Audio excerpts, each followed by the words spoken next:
నిన్ను మళ్ళా చూస్తాననుకోలేదే. ఇదిగో ఈయన దయ వల్లే మళ్ళా ఇక్కడికి వచ్చాను. 100 ఏళ్ళు చల్లగా ఉండయ్యా.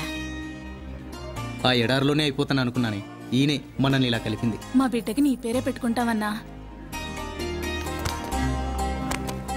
भैया यही सब लोगों की वजह से मैं यहाँ तक पहुँचा. अल्लाह आपका भला करेगा भैया. ఈ ప్రేమలు ఆపేక్షలు సెంటిమెంట్సే ఇండియా అంటే. ఇండియా ఈజ్ గ్రేట్, మేరా భారత్ మహాన్, ఐ లవ్ ఇండియా. ఈ ఆనందంలో నేను మందు మానేస్తున్నాను. నీ మాట మంచితనంతో అక్కడి వాళ్ళని కదిలించావు, వీళ్ళని ఇక్కడికి తీసుకొచ్చావు. వీళ్ళని ఇలా చూస్తుంటే కళ్ళు చెమ్మగిలుతున్నాయి. ఎంత ఎదిగిపోయావయ్యా. సార్, నా మీద మా వాళ్ళ మీద పడ్డ నింద మాపుకోవాలి సార్. నేను మళ్ళీ కలుస్తాను sir. God bless. All the best. All the best. వస్తాను సార్. బాసు, వీళ్ళందరూ చూస్తుంటే మా అమ్మ నాన్న గుర్తొస్తున్నారు. మన ఊరు వెళ్దాం. లేదురా, ముందు మన మీద పడ్డ మచ్చ మాపుకోవాలి. రంగాచారి, నువ్వు శ్రీకాకుళం వెళ్ళు. అలాగే. మేము ఆ కవిగారి సంగతి చూసుకొని వస్తాం. ఉప్పుకారములోన కలము ముక్కును ముంచి సినిమాకునే కథల్ రాసి పోసి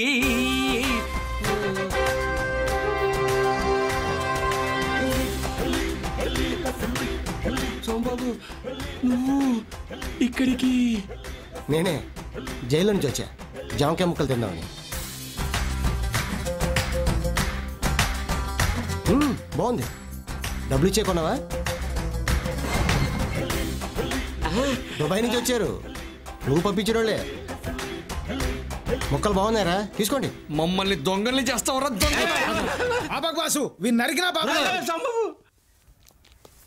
కుక్క కరిచింది కదా అని కుక్కని మనం కరవకూడదురా, చెప్పుతో కొట్టాలి. సార్, వీడే సార్. ఆ విగ్రహాలు దొంగతనం కేసు నా పైన మోపింది వీడే సార్. నా ఫ్రెండ్స్ని దుబాయ్ పంపించింది కూడా వీడే సార్.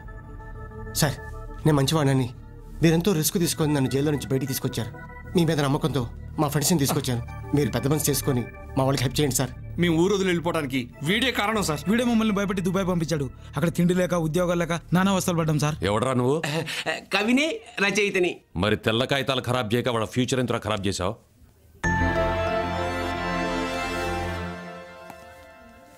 ఆ విగ్రహాలు ఎక్కడా? నాకు తెలీదు. నీకు తెలుసని నాకు తెలుసు. ఆ విగ్రహాల దొంగతనం ఎలా జరిగిందో వర్ణించి చెప్పాలి, లేకపోతే నా టార్చర్ వర్ణనాతీతం. ఏదో కవిత్వం రాసుకునేవాడిని, నన్ను వదిలేయండి. కవివనే డౌట్ రా. చాలా మంది క్రిమినల్స్ కవిత్వం రాస్తూ ఉంటారు. టైం వేస్ట్ చేయకుండా అసలు విషయం చెప్పు, లేకపోతే నువ్వు రాసిన పుస్తకాలనే చితిగా పేర్చి నీ చేత్తో నీ తల కొరువు పెట్టిస్తా. సార్, మా ఊళ్ళో మట్టయ్య, సంజీవయ్య అనే వాళ్ళు ఇతని ఆస్తి కాజేయడానికి ఈ దొంగతనం చేయించారు. వాళ్ళకి సాయం చేసినందుకు నా కవిత్వం ప్రింట్ చేశారు. నీ వెధవ కవిత్వం ప్రింట్ చేయడం కోసం ఇంత వెధవ పని చేస్తావా? సరే, అక్కడికే వెళ్దాం పద. సోమబాబు, నువ్వు కూడా పద. ఎవర్రా?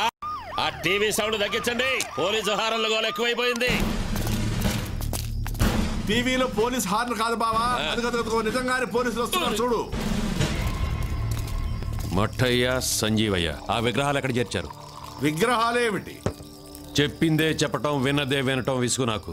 ఏమయ్య కవి, చెప్పు. విషయం తెలిసిపోయింది, విగ్రహాలు ఇచ్చేయండి. నువ్వు దేని గురించి చెప్తున్నా? వాళ్ళు ఎందుకు వచ్చారు? రాయ్, తన్నిని చోటే తనటం, తప్పు చేసిన పట్టుకోవటం నాకు అలవాటేరా. ఆ విగ్రహాలు ఎవరికైనా నమ్మితే చెప్పండి, లేదా ఎక్కడైనా దాస్తే తెచ్చివ్వండి. నువ్వేం చెప్తున్నావో మాకు అర్థం కావడం లేదు. స్టేషన్కి తీసుకెళ్లి మక్కలెరగ తీస్తే చెప్తారా? అన్యాయంగా ఈ కుర్రని జైలుకి పంపించారు, వాళ్ళు దుబాయ్లో కష్టపడేట్టు చేశారు. ఇదిగో 1 minute టైం ఇస్తున్నాను, ఆలోచించుకోండి. మర్యాదగా తప్పొప్పుకున్నారా? సరే సరే, లేకపోతే ఇద్దరు ఎన్కౌంటర్ అయిపోతారు.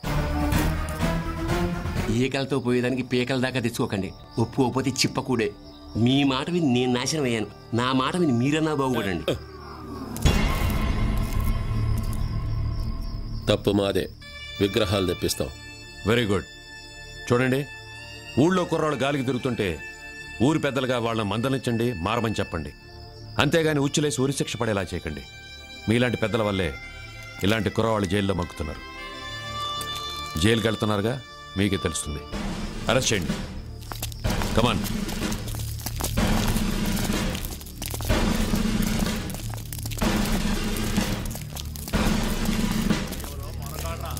సోమబాబు, ఆల్ ది బెస్ట్ అయ్యా. Thank you sir. జీవితంలో అన్ని మంచి పనులు చేస్తూ హాయిగా బతకండి. Okay, thank you sir. తీసురండి. బాబు అమ్మా బాసు అమ్మో దుర్గారావు ఎలా ఉన్నావురా? బాగున్నానమ్మా.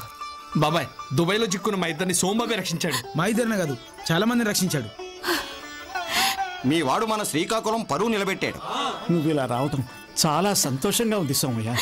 ఆ విగ్రహాలు వచ్చాక ఊరేగిస్తూ మళ్ళీ మీరే గుళ్ళో పెట్టాలి. అట్టగిందనా? Dear friends, good evening. మీ ఆఫీసులో అటెండర్గా చేరి మెరకలుగా మారి దుబాయ్లో దున్ని తన మీద పడిన మచ్చను కడిగి స్వచ్ఛమైన ముత్యంలా మెరుస్తున్న సోంబాబును ఈ సందర్భంగా అభినందిస్తున్నాను.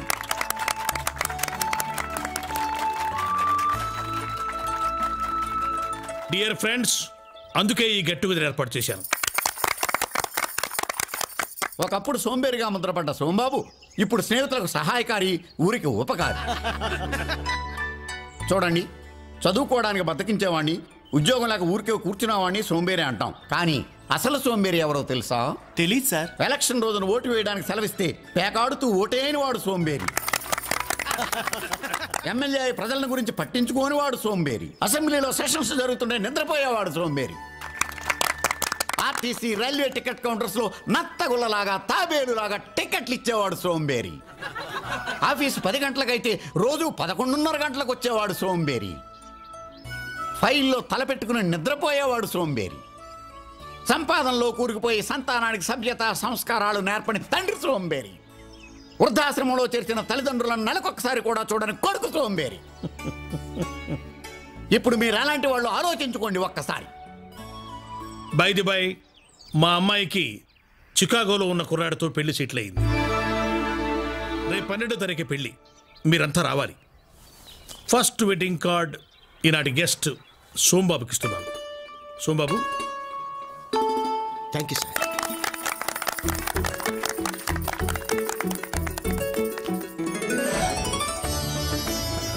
సార్, ఇందులో నా ఫోటో.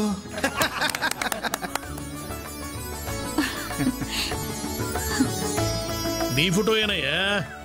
మా అమ్మాయి మనసులో ఏముందో తెలుసుకుని కూడా కామ్గా ఉండటానికి నేనేమన్నా నీలాగా సోంబేరిని అనుకున్నావా?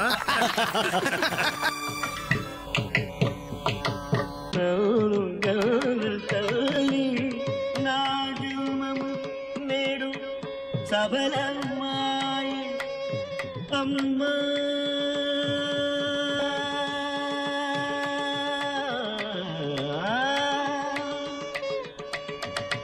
నన్ను గన్న తల్లి,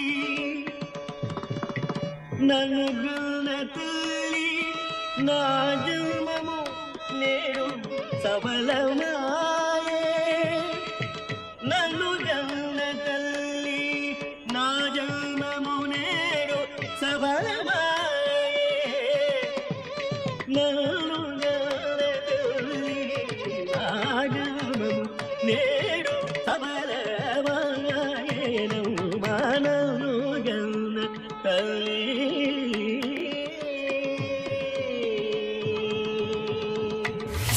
సురన్నకుర సూరీడా మమ్ముసలంగా చూడర సూరీడా మండి పడకురా సూరీడా మేముండే ఎడారిలోన సూరీడా రెచ్చిపోయి కుచ్చబోకు సూరీడా రేయి పగలు కూడా సూరీడా సురన్నకుర సూరీడా మమ్ముసలంగా చూడర సూరీడా మండి పడకురా సూరీడా మేముండే ఎడారిలోన సూరీడా.